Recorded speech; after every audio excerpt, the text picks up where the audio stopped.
So welcome everyone to our special event, New Normal, New Leadership. I'm Edie Carey. I'm the VP of Events at PWN Norway. So to get started, I would like to start with some housekeeping, and that is to ask everyone to mute yourselves, please. I think we have a few people who are unmuted. Julian and Mariana, please mute yourselves. I can mute you as well. Thank you so much. We'd like to ask that if you have any questions, drop them in the chat. I will look after them. We will have a Q&A session following this, and I will direct the Q&As to our wonderful panel list. So, secondly, I would like to tell you all a little bit more about PWN Norway. PWN Norway is a nonprofit organization that is part of a global movement advancing gender balanced leadership through high-level events, networking, and program development programs with 2 city networks, Oslo and Stavanger. This year, we have merged the networks so that all events are under PWN Norway, and our monthly meetings will be held the first Wednesday of each month starting in May. We've had them on a few different Wednesdays this year due to some conflicting schedules, but we're getting back into the routine of having them the first Wednesday of each month, and we hope that you will join us. So, on to the theme for the evening. What makes a good leader? As we settle into our new normal, the question of effective leadership is once again up for debate. Here with us tonight, we have an expert panel to weigh in, and I'd like to take the time to introduce our 3 wonderful speakers. First up, we have Malak Al Akiely from Jordan. Malak is the founder and managing director of Golden Wheat for Grain Trading. She represents the first-class international grain trading companies for supplying grains to Jordan. She's the sole female owner in the MENA region with over 13 years of experience in agricultural commodities trading with focus on food security. She is a dear friend to PWN Norway. She has spoken in 2 of our Oslo Innovation Week events, once in 2018 and also last year in 2020. On a personal note, she's also a great friend and a wonderful hostess if you are ever in Amman. Next, we have Mette Hopsdal. Welcome, Mette. Mette is representing Norway tonight. She works at Ice Norge, where she enjoys contributing to the team's boosting results as Norway's first DNA director. She is responsible for the people dimension and for making Ice a great place to work. So according to Mette, they've already been moving into this new normal, new leadership mode at Ice Norway, and they have remote leadership and full flexibility and trust on their team. We're very excited to have you here, Mette. Lastly, I would like to introduce Miha Škerlavaj. A bit difficult to pronounce his last name, but he is here with us nonetheless. We're very excited. Miha is the Vice Dean for Research and a Professor of Management at the School of Economics and Business University of Ljubljana, and he's also an Adjunct Professor of Leadership and Organizational Behavior at BI Norwegian Business School.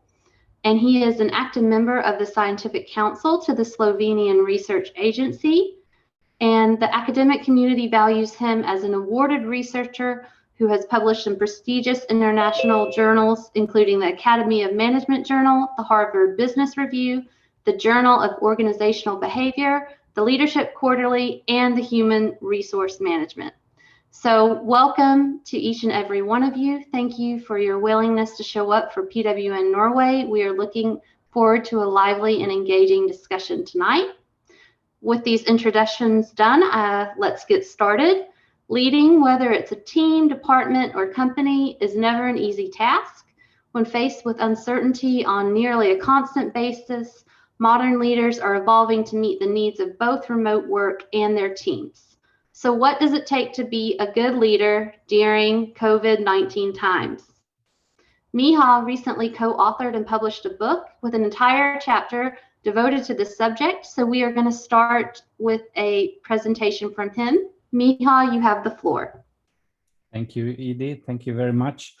It sounds terrifying when you present me like that. So I would first like you to all, lower your expectations from me. And this lecture, a little short lecture, maybe a warm-up, session for us to have a broader discussion about leadership and, in this and in these times and times that will follow.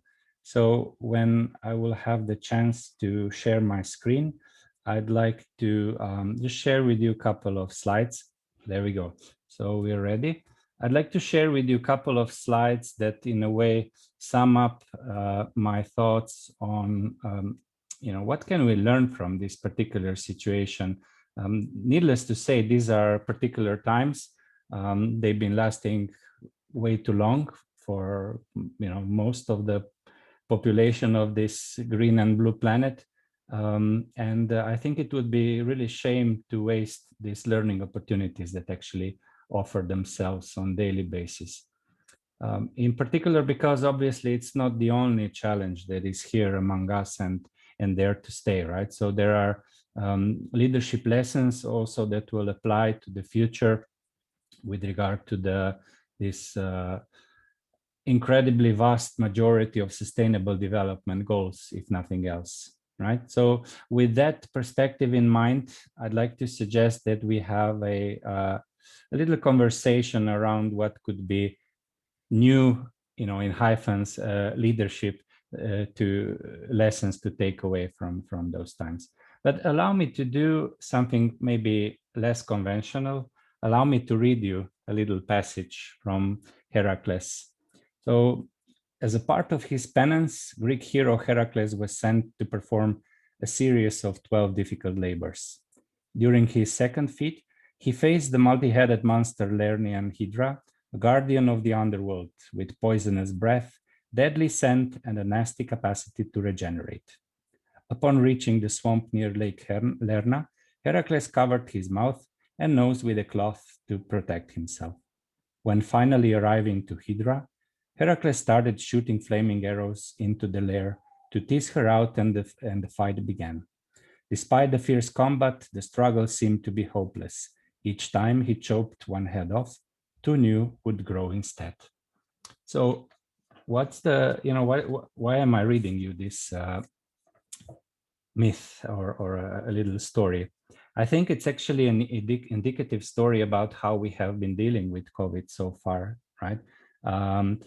Every time we try to, deal with one dimension of the problem, two others would occur, right? So you've seen, a lot of emphasis being put on the part of the medical challenge, and then even within this part, new problems are occurring, right? Unfortunately, to say so. But however, right, it is just one dimension. So this story goes on, and I think this is the part of the story that is less known. Actually, how did Heracles defeat Lerna and Hydra in the end? He got help. He got help from Athena, who gave him the tools, and then he got help from Iolaus, who also helped basically cauterizing those neck stumps after each beheading. So in other words, when we focus on heroes, we are focusing on wrong things. We should focus on post-heroic types of leadership. We should focus on teams of people that bring their heads and heart to the table and help solve these multidimensional problems together. So in short, I think that's the message that I would like to share.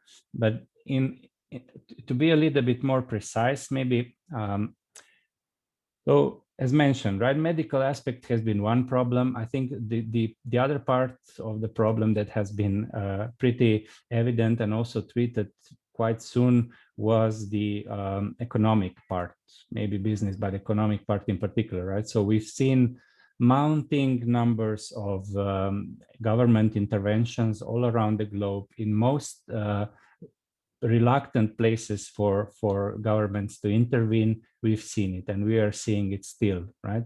But we have been overlooking a lot of seriously, daunting parts of the same problem. So what about the psychological health, right? When you've been locking down schools and so on, what does that make for, what are the consequences for everybody involved?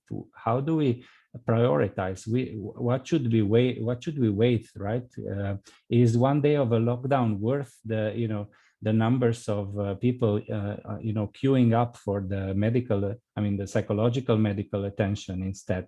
So it's really a very, very demanding problem that we don't have any heroes that will be able to solve themselves, but we could learn or reinforce, better said, this kind of leadership that will bring the best from a broader collective of people. So my several takeaways, maybe humble, yet my suggestions for us to start discussing would be, first of all, what can we learn about boosting resilience in the organizations? And second, is there a role for new leadership approaches there? So if we start with leadership, resilient organizations are made of resilient individuals and teams, right? So here are a couple of examples from our parts of the world. So one of them, for instance, is her name is Lucia Sajevec. She's CEO of the AMAZS, which is basically a mobility company. They've been traditionally roadside assistants, but they are developing and innovating into the mobility sphere. So they've been very much aware very soon into the first lockdown that this is going to last, and that we need to find systems in place, that it's not enough to count on this heroic quick fixes and count on people going an extra mile. So part of their solution was to time block. So they learned that even though they are 24/7 operation and also all 365 days a year, they still need to have some anchors. They need to have some predictability. So for instance, they introduced certain routines where mornings were dedicated for meetings, and then there was time blocked for everybody with families to be able to attend to the family needs. And then afternoon was strictly prohibited to have meetings, so that you could also follow up on what you have done, right? So with that simple yet effective solution, for instance, they understood what is their resilience factor, that they need to have this anchor that allow them to run a marathon instead of a sprint, right? A second example that I would like to share with you, how you can boost resilience in a sector that has been, struck very hard, that is hospitality and hot cuisine and gastronomy. So Anna Roche is another famous leader from our parts. She has been voted as the best chef, has been starring on Netflix Chef's Table, for instance. So she created an exceptional organization in a pretty remote place in the middle of Alps, where she's doing wonders. But again, she's not alone, right? There's a team. So she understood the importance of this team and keeping them together. So during the times where you would have 95% of the guests that were unable to travel to you, so you were prevented from doing business in the first place, they pivoted. So they pivoted around and thought about new business model, which was actually an extension of their model, which was back to the roots. But they started offering first a little bit of the online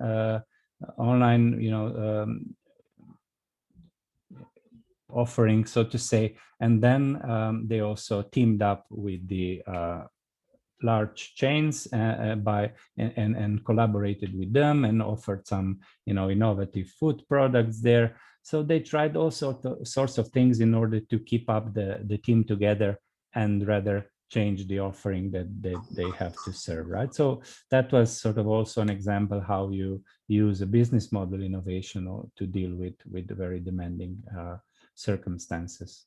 And I'm sure that every single one of us in this respected group of people now on Zoom can share many stories like that, and I very much look forward to that actually in the follow-up. So that's one part of the message, right? That resilience that used to be pretty niche topic, in the leadership research, but also practice, became mainstream.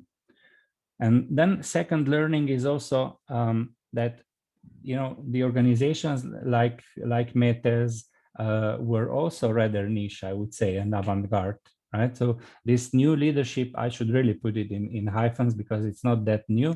It's actually that the new is the extent to which we see these new aspects of leadership. So we got, really, really convincing evidence that there's no room for ego.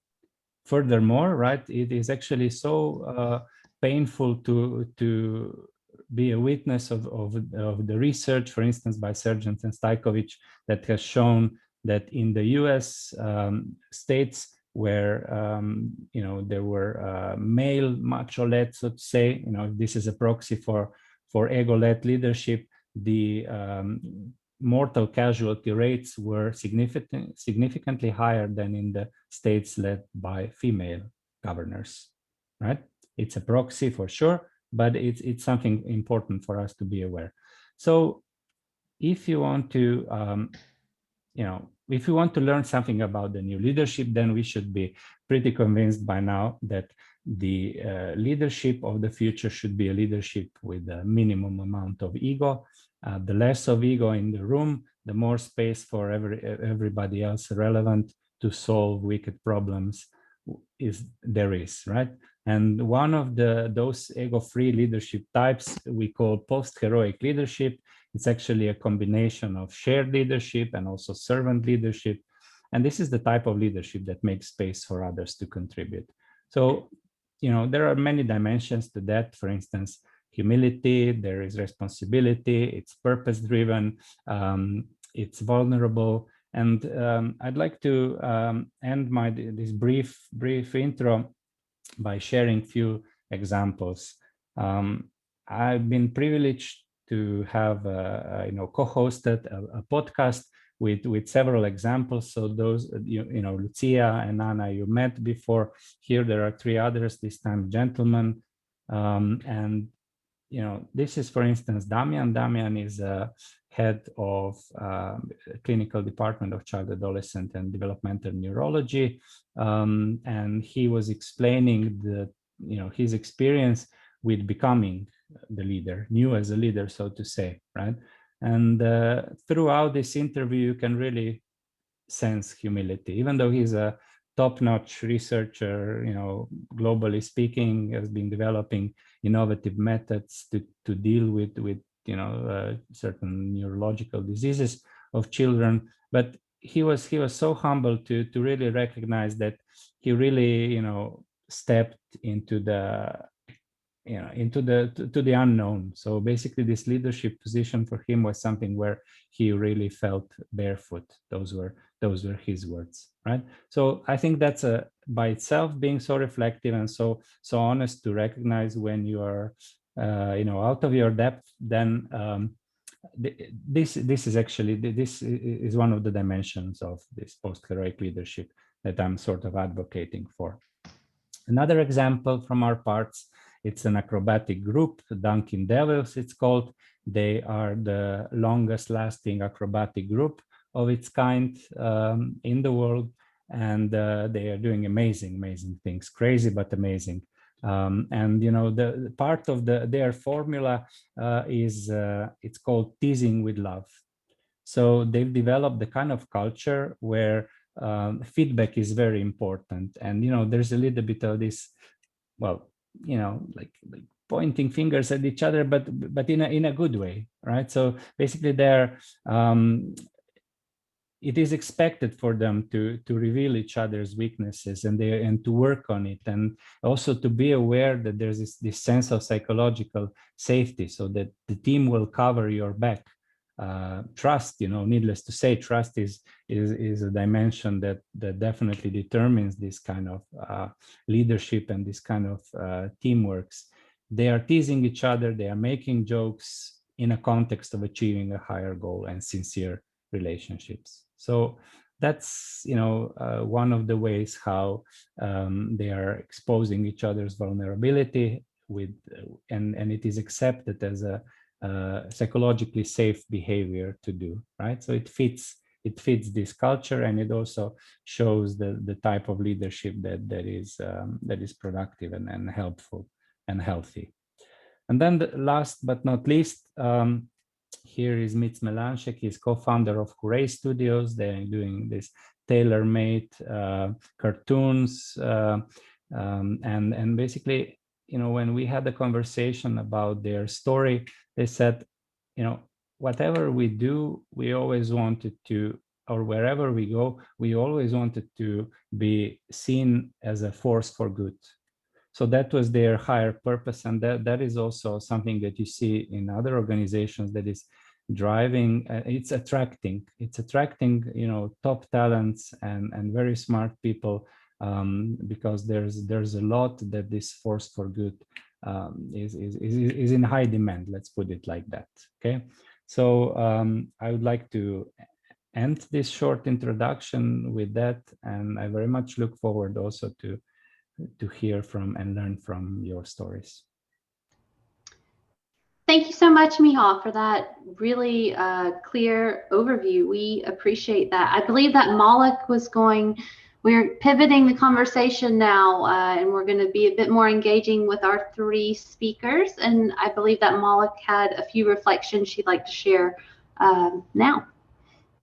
Good evening to all. It feels like ages since we actually gathered and saw people in large venues coming all together. So how strange it is, and like it's getting stranger taking that long. So back again, it's like most likely people like bored of talking about COVID-19, but we have to because it will lead to my message of leadership. So the COVID-19 is putting an unprecedented and significant strain on the global economy. It's also highlighting and magnifying inequalities and multiplying forms of discrimination forced by vulnerable communities and low-income countries and emerging countries. So the pandemic has moved beyond the health crisis and has questioned our leadership methods and affecting our labor market, social norms, economic crisis, and posing a serious threat to employment and livelihood. Yet, I think this is where the importance of responsible and game-changing leadership comes for what's vital for our well-being first, and second, prosperity. So in the heat of all these talks about pandemic, we should all be, like by now, be definitely having our mindset focus on reorienting and redesigning our priorities and redefining our leadership agenda to be, as Miha said, is like to be more agile and resilient state of mind. Yet here comes the fundamental questions for me, is how to reset in a new normal and redefine our leadership roles in a post-pandemic crisis. So every step along the way, people like are seeking and looking for leaders, people who enforce vision, have integrity. And now as a global citizen, we came to realize that we cannot afford any leadership glitches. Like look at the example of some developing countries and their falling leadership roles in vaccination, the lack of strategy and bureaucracy in life-saving situations in other countries. So now we need, in my opinion, role models are much needed now as for reshaping our understanding of the role of leadership. Because it's a multi-dimensional spectrum, it has many other dimensions that we have to look deep into. The global fallout is an evidence to that our leadership fallout crisis. So for me, responsible leadership is a daily practice, and it really happens when you find yourself in a crossroad or a situation that you have to stand up for a cause.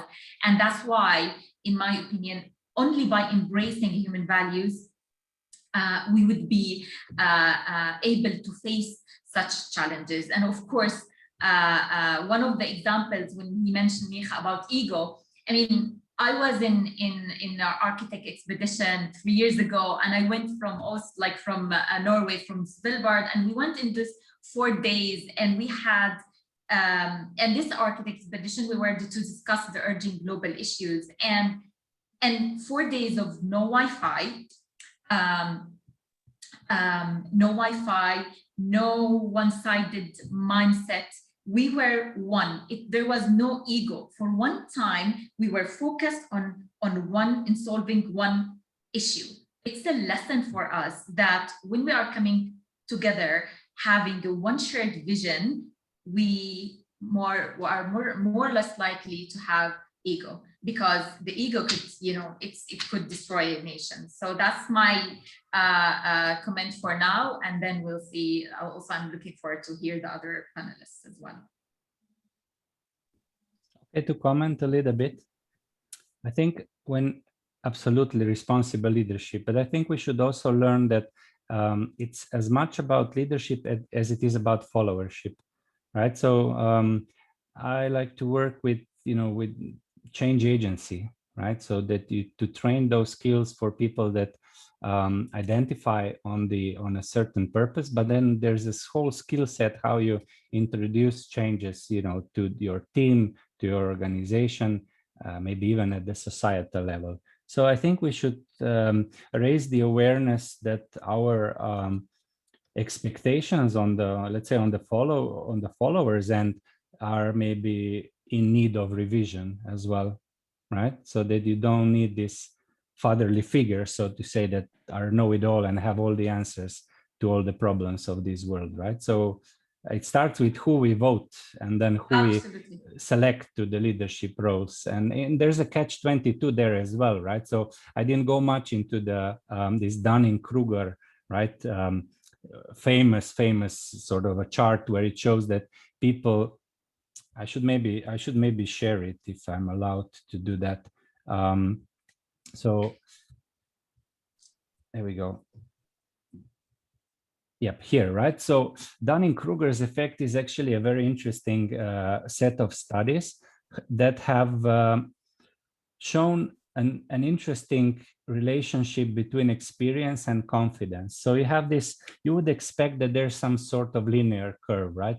But in essence, there's something very, very unusual at the beginning, at the very low levels of competence. One would even say incompetence there, that the overconfidence is extremely high, right? So Mount Stupid, they've called it later on, but it actually means that people that are objectively at very low levels of competence to know anything at all, they might be super convinced about what they can do. We've seen, unfortunately, we got our share of that, or we're still getting it. So that's something that we know already. What we should be also aware of the fact that this overconfidence is an extremely powerful bias. So we tend to, let's say, fall for it, right? So for instance, when you select who should be the next leader, when we select, who should get our vote and all of that, as a rule, we tend to be misled by the overconfidence rather than competence. So I think that's on us, that's on the followers, right? To be aware and also to deal with it. I would argue here that I totally agree with all what you said. That's why it's not about, it's now become more of the individual. I truly believe in the existence of leadership skills as characteristics and traits in simple people. So you can find simple people standing up for other people. Maybe the guy who's actually collecting our trash. So that's why I totally agree with you on the importance of the role of individuals of being leaders. So it shouldn't be someone elected, it could be anyone who can stand up for a cause. Definitely, I love that. Yeah, that's great. Mette, why don't you hop in here? We haven't heard much from you, and I know you have a lot to say about the subject. It's very, very interesting to listen to all that's being said. That's what I have to say firstly. Some years ago, when I started as a DNA director in Ice is Norway's third largest mobile company. Then they had made a strategy. The top management made a strategy where they kind of went from the ego, like every man and woman for himself. And it was a really,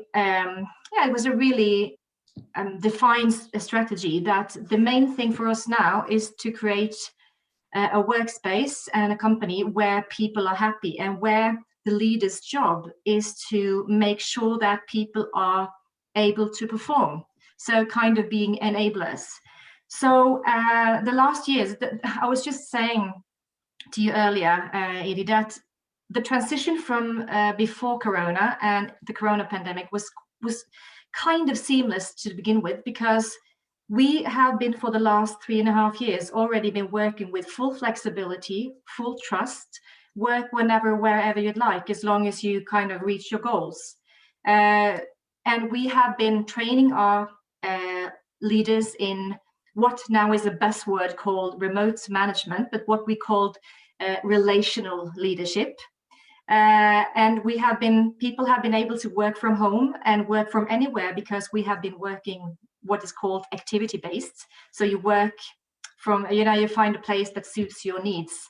And then we have also trained our employees into self-management. So like the transition, like I said, was not that big, but it's extremely interesting to hear, because I think the biggest change from before the coronavirus started and everything, that was from control to trust. I mean, earlier, we've worked like that, like I said, for several years, but it was not very common. When the corona, the 12th of March last year, everything was locked down in Norway and people had to go home. And I know there were so many leaders all around the country was like, okay, how do we kind of keep track? How do we make sure that they don't fool us and that they don't work? How do we make sure that they don't kind of trick us? So I actually heard a story in that regards about a leader who said to his people, okay, I know I have to send you home, but I want every one of you to put your computers on like this. So when you're working, I want to see you, I want to hear you, I want to make sure you're not kind of skipping. So I do believe that the transition from like control to trust was forced upon people and leaders the last year, which was very interesting. So now the last year, people have been talking more about trust as a foundation. They've been talking more about psychological safety and security. They've been talking about home office, which is really a very much used word, and self-leadership. So it's been very interesting to see how other companies approach these dimensions that we have been working with very systematically the last years. And we don't know everything by all means, but it was just really interesting to see that what kind of saved us, if I can put it like that, the last year has been the culture, the mindset, and exactly just like you said, Miha, like going from the ego, what's in it for me, to be like thinking, how can I make all my employees be self-sufficient, be working with autonomy, feeling trust, showing interest. So we've been training our managers in how to show interest, how to show trust, how to build relations, how to acknowledge that every employee is a 24-hour person, which has a history, they have a history, so they don't come like clean sheets when they come to work.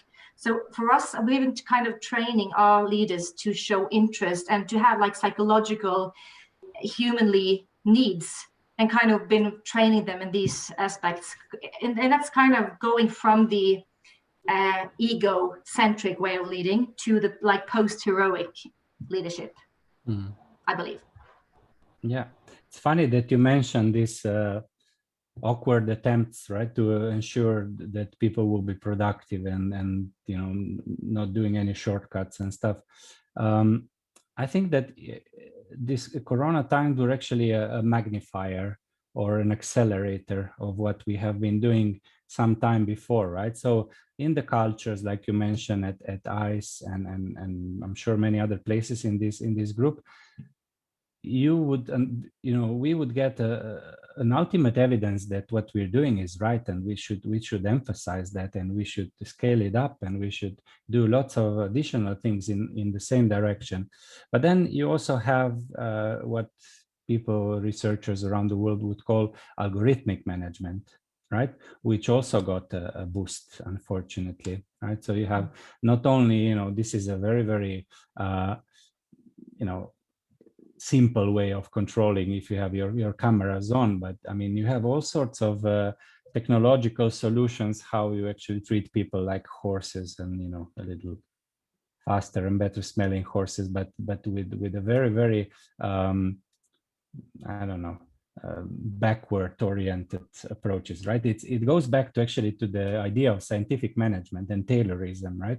100+ years ago, where they were trying to understand people as if they were machines, essentially, right? And treat them equally. So I think we should be a little past over those times, but in a significant part of economy, we are not, and let's be dead aware of that. I have just a really quick comment. What I do believe and what I experience is that it's kind of like the pandemic has been functioning as a magnifying glass, like you said. So it's been very easy to detect what kind of culture organizations have, what kind of leading principles organizations have. So I don't believe that like egocentric or bad leaders. I love the Dunning-Kruger theory. I love it, and I've seen it so many times. But the interesting thing is leaders that are not really good leaders, they didn't become any better by being sent home. And that's the same, like good leaders, they found ways to make sure that they have been able to follow up and follow through, also during like the digital last year with lockdown. So I just think it's a magnifying glass. Yeah, and you know, there's another paradox, right?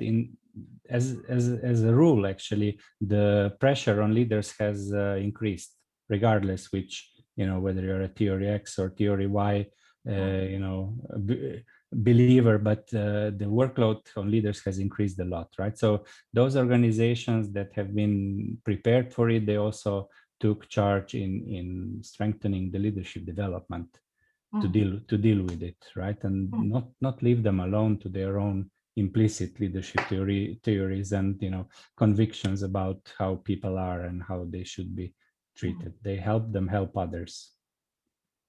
It's very interesting. It is very interesting. I just I just like I have a motto, a personal motto, and that I kind of just have in the back of my mind when I work, and that is personal is the new professional. I've just loved it. I've used it like I've had it as my personal job motto the last 6-7 years. And I just, because we talked about vulnerability, like that it actually builds trust. And I just find that to be so true. But the second someone kind of shows a little bit of themselves, and that's what we train our leaders in. The second someone kind of, if I take you a little bit in here, and like today, I don't know if you can see it, but instead of kind of blurring my background today, I actually made a choice. So I'm in my daughter's room, and these are not my teddy bears, by the way. And that has just something to do with just showing you a little bit of who I am and making it a little bit personal, because that might kind of decrease the distance between us. It just makes us feel a bit more, you know, informal and a bit closer. So we've been training our leaders in that exact point. So I love your thoughts about vulnerability. I do believe that's so true. Probably we are following many of the GDPR rules right now for everybody to have their cameras off, but it hurts my eyes, I can tell you. It's a sore feeling. So maybe we can still, you know, neglect the GDPR and have a little conversation with whomever is on the other side. I just want to jet in here really quickly, because this came up during one of our prep sessions as well, is about showing yourself, being yourself. And it made us think about, where are we with mental health in our leadership? Like, what is the spectrum and how to account for it moving forward? Everyone's more exhausted than they even admit. So how does this translate when we go back to the new normal, taking this, you know, personal is the new professional mindset and carrying that forward? I can say a few words if it's okay. I do believe that what leaders find this last year is that, like, we have been used before the coronavirus, we were used to like leading from a distance, because we work activity based, so we don't necessarily have our teams or our leaders next to us. So how can we kind of have this kind of relationship and be close enough to people that are not necessarily physically next to us? And I do believe that's so, like you ask, Edie, what can we do? How can we make like persons the new professional? The new normal right now we have people everywhere sitting at home. So it's so extremely essential that the leaders find ways to kind of get through the screen and make sure. Now, how do you know? How do you know in your team who is sitting at home now being really scared of being infected? How do you know who's in the risiko zone? How do you know who is not actually functioning that well at home? And who do you know who can't wait to come back to the office? So I just think like being close, and it's all about relations. I do believe that the next move, we need to make sure that leaders know how to get close to their people. So it's about showing interest. It's about knowing, to be able to know what to do for your employees. You need to know what their needs are. You need to know them. So what do you do to get to know them? Yeah, you can show vulnerability. You can make sure that it gets a bit more personal. You can comment on the background. You can comment on the child that is suddenly running into the screen and say, "Hi, is that your daughter?" Or you can comment on my teddy bears. I don't know, but it's so many things that I do believe.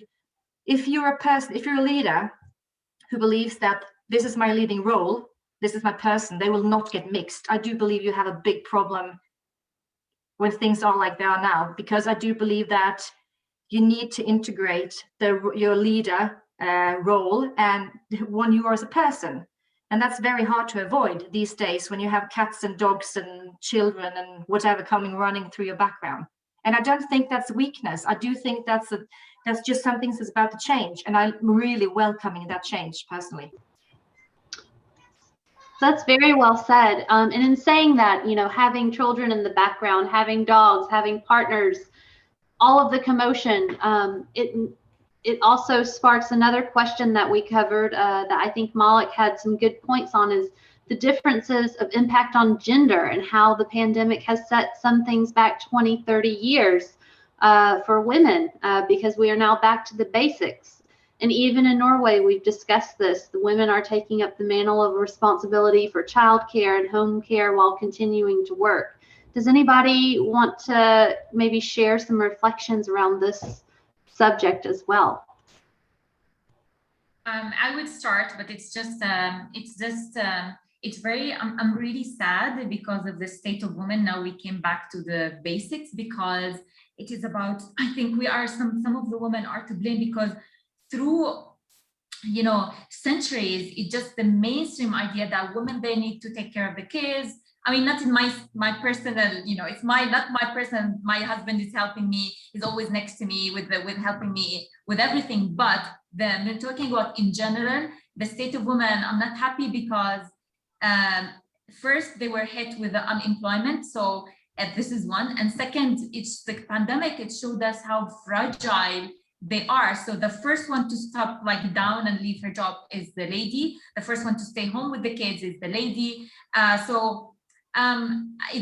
sad, I'm really sad with the state of women worldwide. And I think we have a long way to go now. And just, I don't know what will happen after this, what will be the new normal. I think we have a lot of work to do. And again, it's not a gender issue here. Is the unemployment is, I think, one of the challenges that we need to tackle for both male and female. I've asked a few colleagues, and I've asked some friends, just because I remember we talked about it earlier as well. And what I've asked them is, do you feel like you've been set back as a woman during the pandemic? And what people tell me is that it's kind of like the pandemic has amplified the existing pattern in the household between women and men. So that in households, maybe that's what a lot of people kind of communicated to me, was that in households where you are used to having equality between tasks and chores and women and men, they feel like it's kind of the same pattern now. But whereas in households where women have been used to kind of doing the main task and most of it, that's kind of just been amplified. So they do even more now. I don't know if you've talked to someone about that as well. What is your opinion on that? Well, I really only have a personal opinion, and I know that there's a up and coming also stream of literature, I mean, research on the topic, right? It's ongoing. A lot of it, for instance, my colleague here, Tamara Pavasovic-Drost, has been doing a large-scale study about it, and you know, her first findings are very much in line with your personal experiences and observations. It's a step backward, right, on average. And I would, you know, just dare to say that we should be very attentive, because it's a turning point, and the period is, you know, it's long enough so that these new patterns that we will acquire, they are gonna last for some more time. So whether it's how we treat each other, whether it's you know, how we have debunked the progress in terms of gender, you know, situation, how we deal with minorities, you know, there's also how we treat our environment, as a matter of fact, is an you know, overlooked dimension in this situation. You know, there's this plastic and mask everywhere.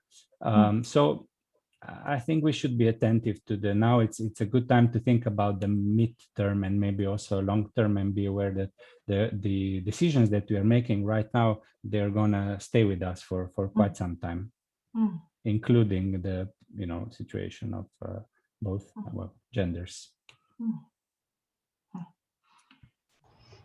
Wonderful, wonderful. We're right on schedule. We want to open up the floor. If anybody has any comments or questions, you can drop it in the chat. If anyone feels especially brave, you can unmute your mic and ask one of our speakers a question directly. Just giving everyone the opportunity. I'm keeping an eye out on chat. We've finally gotten some takers on the chat talking about home office versus going into the office. Seems like there's a few fans of each one. I have a question actually for you, Mette. I want you to expand a little bit on the issue of trust and building it with teams. You say that you have, you know, different trainings that you are putting management level colleagues at. What does that entail? Can you give us a little bit more specifics and a little bit more information? And how long have you been doing it? We moved to a new office in the last half part of 2017. So we came from a traditional office and we moved to a new activity-based office with a new strategy, a new place, a new culture, a new way of working, where trust was one of the foundations. That was one of the really big values. And then when you work activity-based, you don't have your own place. You sit wherever you like, and you have different zones that kind of gives you you can have different needs fulfilled. You just have to place yourself different places. So you can work completely concentrated, you can work with teams, you can be creative, etc. So we just thought, okay, since trust is one of our main values, and we come to a place where it's impossible to be in control anyway, like we did, let's just go all the way and say, we give you full flexibility to work where and whenever. We're going to kind of see if you, as long as you reach your goals, you can do whatever you like.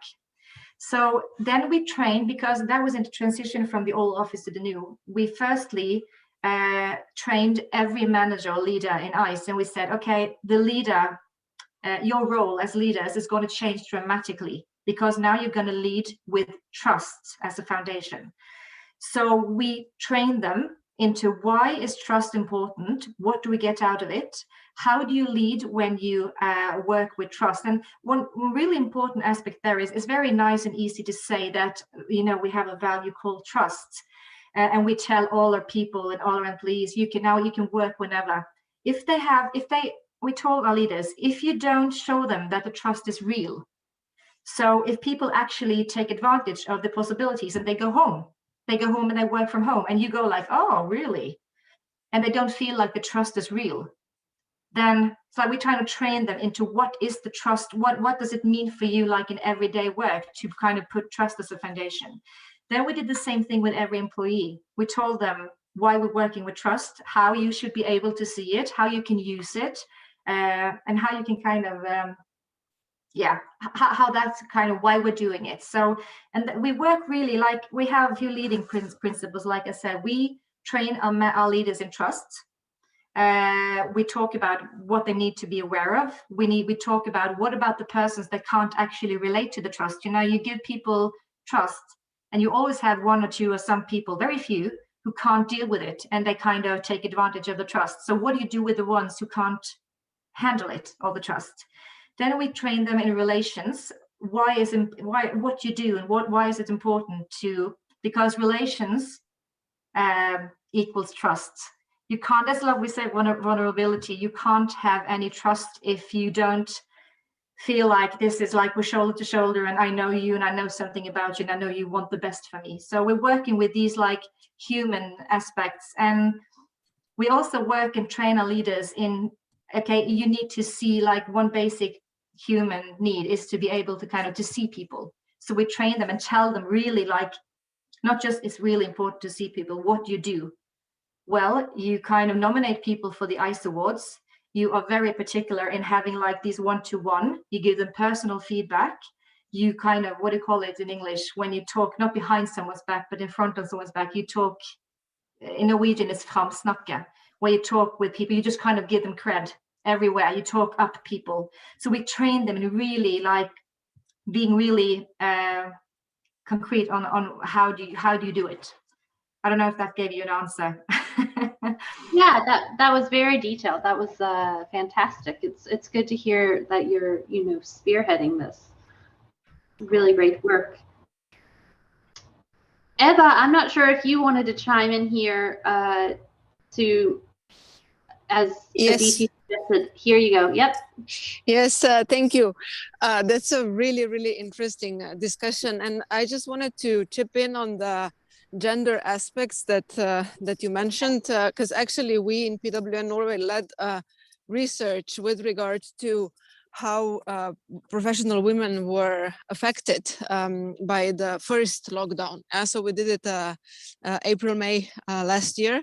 And it's actually really interesting to see that Norwegian and Slovenian professional women that responded to our survey were the least affected. Yeah, so the gender balance among the household chores in those two countries is quite equal. Whereas when it's people from Spain, Italy, and other countries of Europe that were in our group showed really, really bigger differences among the participants. So that goes very much straight to the point what you said, Mette, as well, that it is magnifying the differences. But for me, it's also a question that I would have to the three of you, and I know, Miha, that you actually collaborate with Adam Grant, and we just yesterday had the book club discussing his book on Think Again. And I think with this regard and where we stand is my question, how can we then really develop the learning organizations? Because something that you mentioned now, Mette, I think it's so fantastic. And I work in the academia, and I sometimes have the feeling that academia is like a dinosaur, yeah, with regards to getting these new approaches and so on. What would be your suggestions that maybe, and Miha, you work in the academia, so I don't know how it is now at your university.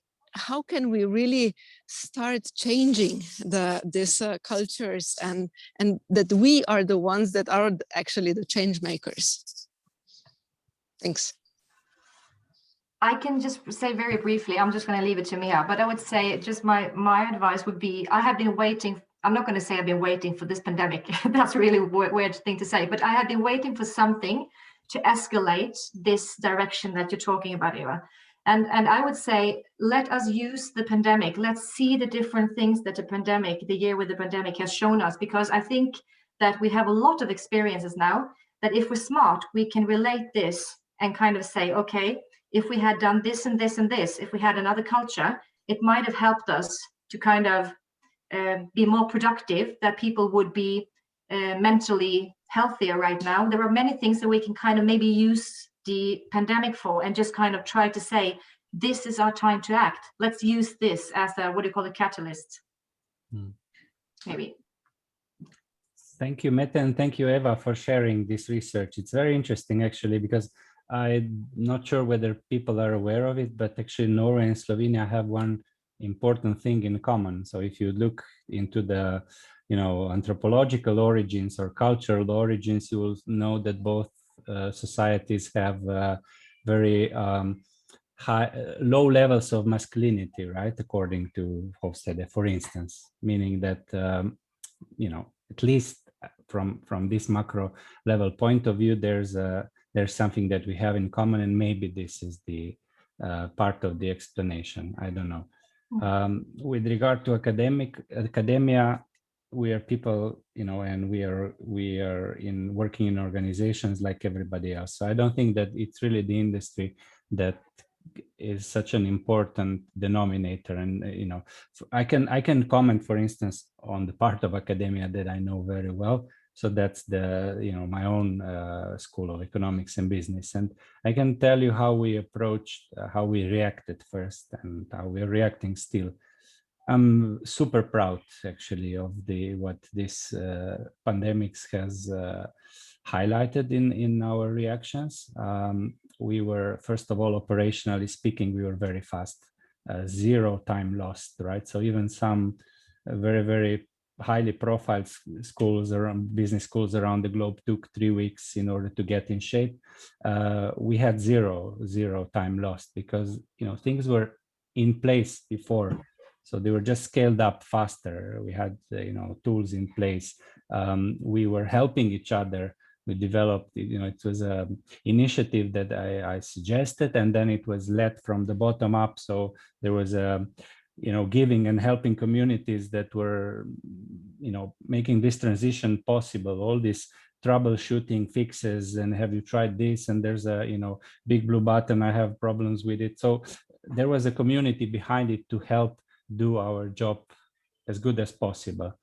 And then second was also that after maybe a few weeks, we started with this EF Contributes, which was an initiative. We had about 40 webinars in the first month and a half or two, 36,000 people attending. There was an immense need to for our knowledge. So we were in conversations with people about certain macroeconomic aspects. We had sectorial discussions about, for instance, the tourism that was struck heavily. So we had a Grammy of people that were, working on that, sharing their insights and research.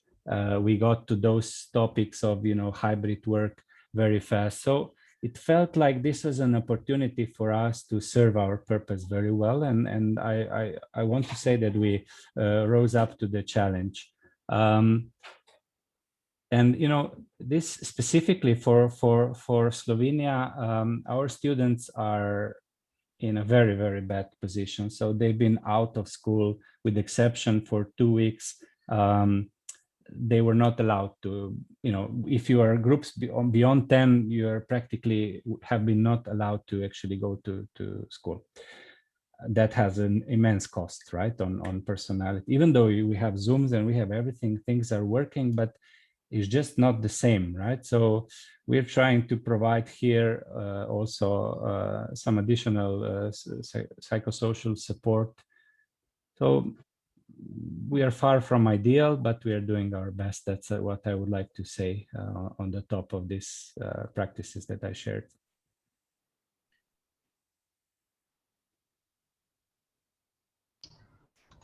Excellent. Well, we're right at 7 o'clock. So I guess the way I would really just like to wrap this up is have each speaker just give me your best one-liner, maybe max 3 sentences.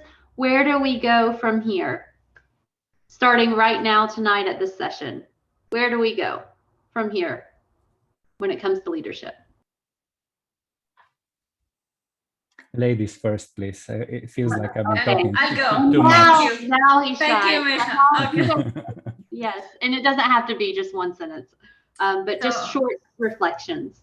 Yeah, sure. I can start.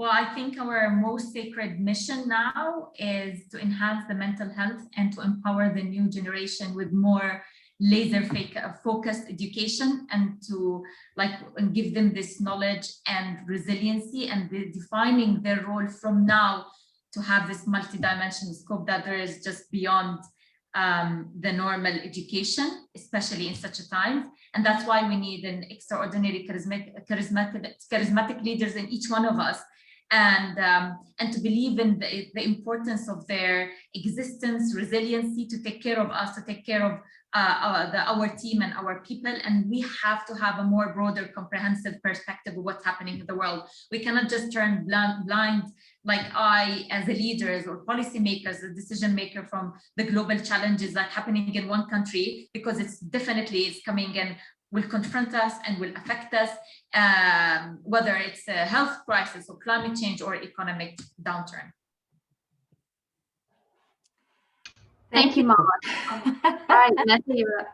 Yeah, I would just say the same thing that I said earlier. Personal is the new professional. So I would really, really recommend that whether, I want to know what kind of positions you are in. If you're a leader yourself, start being a bit more personal.